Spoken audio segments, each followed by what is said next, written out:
It's everything at once.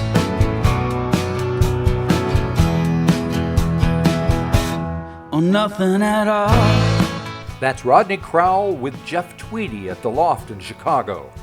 The Wilco frontman has produced Rodney's new album, which is titled, appropriately enough, The Chicago Sessions. We found Rodney at home in Nashville, where he tells us how this Tweedy-Crowell collaboration came about. I was driving home in my car late, and it's one of those nights where nobody's on the road. The headlights, on the road. And I listening to public radio, National Public Radio, and Jeff came on with his song, I Don't Know How It Feels to Not Be Loved. And I was hypnotized by it. I thought it was gorgeous. Lovely, unassuming, unpretentious recording. And that, I don't know, 6 months later, I don't know how much longer, we were both on the Cayamo cruise, a songwriter cruise. A ship goes out of Florida, and we play music for our songs for people. Sure. So I saw him across the way. I went and I said, "Man, I love your Warm record. I've worn it out. I've listened to it, intimately." Yeah. And he said, "Oh man, thank you." He said, "Why don't you come up to Chicago and record sometime?" And I took it as just a nice gesture. Sure. Guy being friendly. But time went by, and my next youngest daughter, got wind of it. And she said, "Dad, Jeff Tweedy invited you to record at his studio." And I said, "Really, I figured he was just being nice." I said, "But it's been a long time fantasy of mine to record in Chicago. It's like Chuck Berry and Howlin' Wolf, Muddy Waters." Yeah, there you go. It's like, yeah, it's like, it's a bucket list thing that I haven't done yet. And she said, "Get your management to call his management." I said, "Well, okay." And next thing you know, I'm up in Chicago making a record. There you go. So, that's really, it was that organic. It was, I was unassuming, and I think Jeff was just been nice. But when it came around the idea of doing it, everybody thought it was a great idea. Yeah, it is. So when you're thinking about doing that and setting it up, do you have any kind of preconceived ideas in your head musically of how this is going to work and what's going to happen? Or do you kind of just wait and see? Wait and see. But it was post-COVID lockdown. Yeah. So I had written a lot of songs right here in my studio where I am. And I sent Jeff 20 songs. And he sent me back his favorite. He said, "Let's record these." And I said, "All right, but let's bump. I got an idea for a song. Let's write it together." And we wrote Everything at Once together. And then when I got to Chicago, or just before I got there, I called Jeff and I said, "Hey, I've always wanted to record this Townes Van Zandt song ever since he first played it for me in 1972. Right. And Jeff said, "Yeah." He said, "We can't go wrong with a Townes Van Zandt song." That's true. So that's how easy it was. Yeah.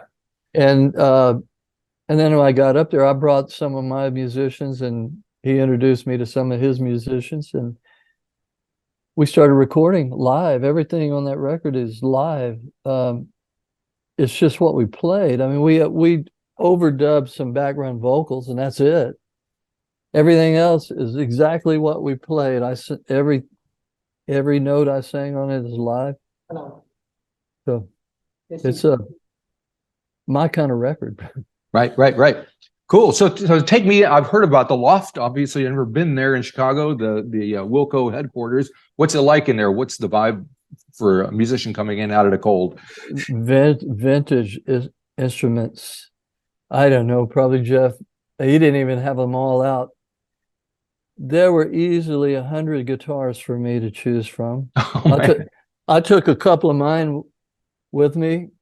I'd gone up there before we recorded just to get the feel for the place. I brought a couple of guitars, but I wound up playing all of his guitars. Right. And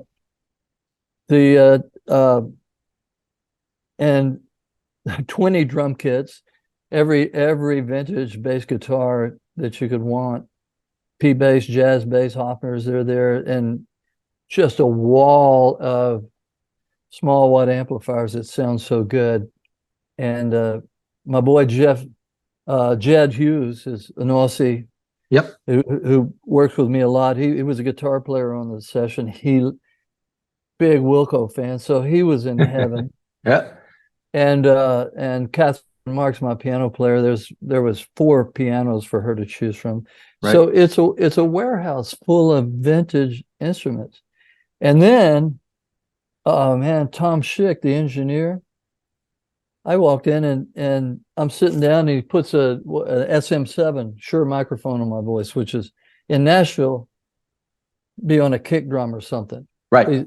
And across the way there's some vintage Neumann. There's like a 251 and a vintage Neumann 47 vocal that in Nashville would be on a vocal. Yeah, yeah. And I said, "Hey Tom," I said, "you got this SM7 on me. What are you going to do with those 2 mics over there?" He said, "Well, I'm going to put one on your guitar and one on the drum."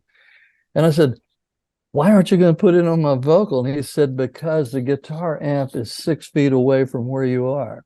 And this SM7 will get just the right amount of bleed from it."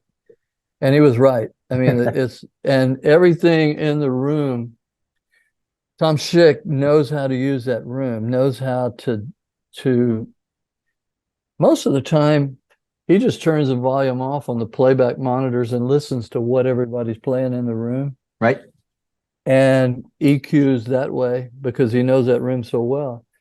And there you go. I don't know. I mean, you're supposed to be feeling good. We worked on that for 2 or 3 hours.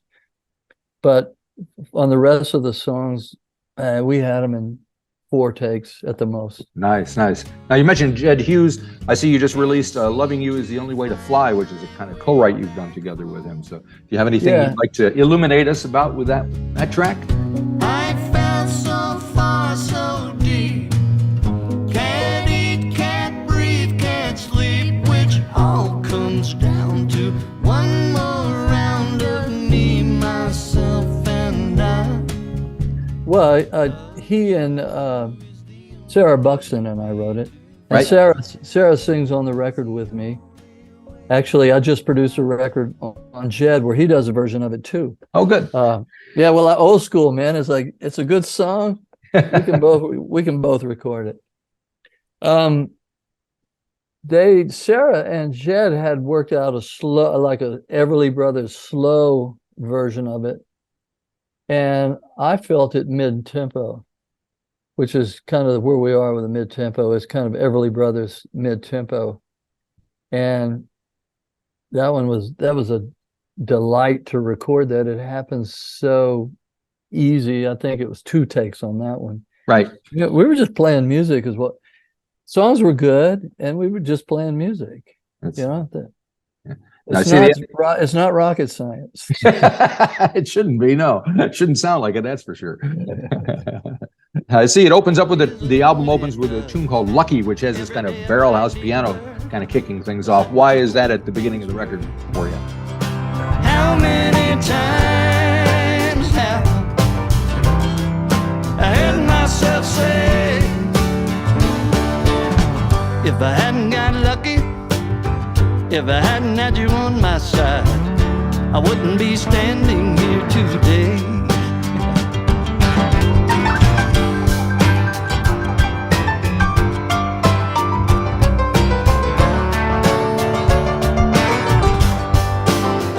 Jeff liked that piano. Yeah. That was, Jeff said, "I want to open the album with this." And I said, "Yeah, but yeah, okay." I had another one in mind, and he said, "No, we got to start with this." I said, "Okay, you got it." And very much we discussed that as all the musicians were playing on it. Jeff's son, Spencer, was a drummer on that track. Oh, cool. And I said, "Spencer," I said, "how would Levon play this one?" And then which broke out, and he had that gleam in his eye, and he said, "Those are the right words." And then we started talking about, hey, let's let's record this the way the band would record. I can't believe you said that, because in my notes here I've got Barrel House Piano / the band next to Yeah. that song. Yeah, Just- that's it. That's how it came about. When I wrote the song, when I wrote it, I kind of had it wasn't why I wrote the song, but I had the Brown album, you know, the band Brown album. It's like Cripple Creek or something like that. That kind of halftime country rock and roll. Did you spend much time with the guys in the band over the years? At one point, I was going up there when Levon was having his forget what he called it now. He had his Levon's rave ups out there in his barn. I went a few times. And you know, at one point I was going to go write some songs with him, but the guys wound up blowing all their money before they ever got around to writing the songs that they had. And they didn't make that record. But I spent a lot of time with Rick, thinking that was what we were going to do, but it didn't come to pass. Oh, that's a shame. I know his daughter Amy is doing pretty well, isn't she? Amy Helm? Yeah, I know Amy. I know Amy well, and I love Amy, and she's a good one. She's 24 karat, that girl. And I see you got a tune called "Oh Miss Claudia," which I have to assume is written about your wife. It is, as is Lucky. Very good. As is the big hit I wrote that Keith Urban sang about making memories of us. I have good luck writing songs about my wife, but I will, you know, it's credit should go where it's due. There was, Oh Miss Claudia. There's an R.L. Burnside record that I had where he's doing this song called "Ooh, Miss Maybelle, let me be your jumping frog. I drink muddy water, sleep in a hollow log." And I wore it out listening to it, and one day I was just playing a kind of country blues on the guitar. "Oh, Miss Claudia," I said, "Oh, I got it. I got to do what R.L. Burnside did." and it was Claudia's birthday. So oh, well, there you go. Yeah, that's a good birthday. A little Lottie, Miss Claudie. Very good. And speaking of birthdays, I think Emmylou just had a birthday a couple of days ago. Yeah, she did. In touch with each other often? Yeah, we went to a baseball game. Oh, which one? It's the Nashville Sounds, a minor league baseball game. A bunch of us, you know, friends celebrated her birthday at a baseball game. That's pretty cool. They put her name up on the, you know, "Happy Birthday, Emmylou" on the scoreboard. That was sweet. Right. And now she and I are headed out to Chicago to Los Angeles to be on Willie's 90th birthday. Of course you are. Celebration. So you wouldn't miss that, would you? No, can't do it. No, can do. That's a once in a lifetime. Yeah. And then I start a tour. Yeah. I see. You start out on West Coast or East Coast rather in New York, I think, and then off to Chicago. So what can folks expect from obviously tunes from this album? Who you playing with? What you got planned? Yeah, I got some of my band from a year or so ago, and met this really cool drummer and bass player, this rhythm section. But there's Rob Ickes and Trey Hensley are a group, and they're going to be opening the show, and they're going to be joining my band and playing with us. They're really unmercifully good musicians. Yeah. They can play, boy, those boys can play and sing. So we're going to have some fun. They're kind of post Newgrass revival, you know, kind of bluegrassers. Rob is just is a genius on the dobro and lap steel. And Trey is one of those, I don't know how you do it, flat pickers. So we're gonna make some music. Cool. And so is your motivation for live performance different now that you're in your 70s than when back in the 70s when you were kind of just starting out? Or does the same thing move you? Yeah, no, it's a lot different now. It's back in the 70s when I was just starting out. I was trying to make a name for myself. Right. So I was swinging too hard. And now it's like I have this opportunity to play with really, really great musicians. And what we can do together is the most important thing to me. Is like, hey, I have my fan base, the audience that comes to see me. I pick up a few now and again with every new record, it grows a little bit.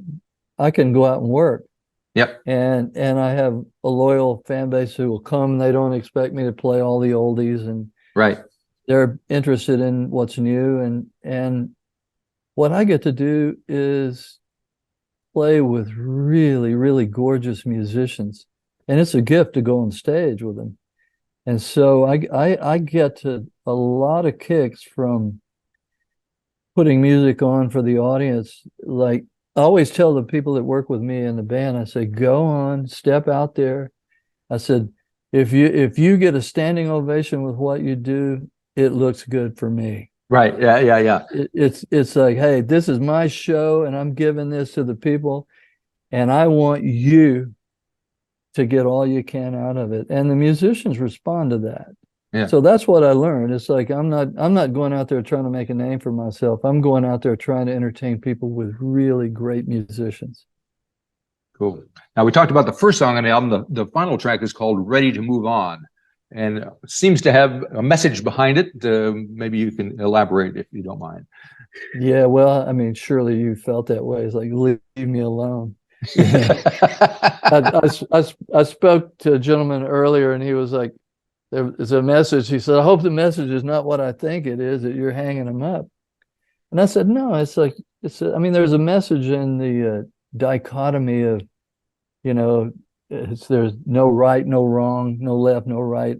It's like, it's all one thing. But, you know, I'm tired to the bone. I want to be left alone to stay home and read Don Quixote by the fire. Right. That's just something that just rolled out of my mouth. And that's how writing is. It's like, I wasn't trying to make a point that I'm tired and going to quit. No. It's like, I mean, there are plenty of nights when I'm just like, man, I'm knackered. I'm out of here. I'm going to bed. Right. It's, you know, it's like, you guys can stay up if you want to, but I'm going to bed. Now, have you played much down in this part of the world, in Australia and New Zealand? It's been a while. It's been a while. I would say, you know, Emmylou and I did a pretty extensive tour back in 2016, 15, 16. Right. When we had that one. probably that one, or maybe the second one. I'm not sure. We made two. Yeah. And before that, I had been down there with Will Kimbrough as a duo. But, you know, I have a history of having Aussie guitar players, from Jed Hughes. That's right. Jed's Aussie. And Joe Robinson was on tour with me for 3 years playing. And Joe Robinson was one of those guys where I would say, Joe, you go out there and do what you do. Yeah. And he would go out to the edge of the stage and play that guitar like only Joe can play. And it's like, people would be, their mouths would be hanging open. Right. He's so natural and so sweet. Such a great guy, but knows who he is.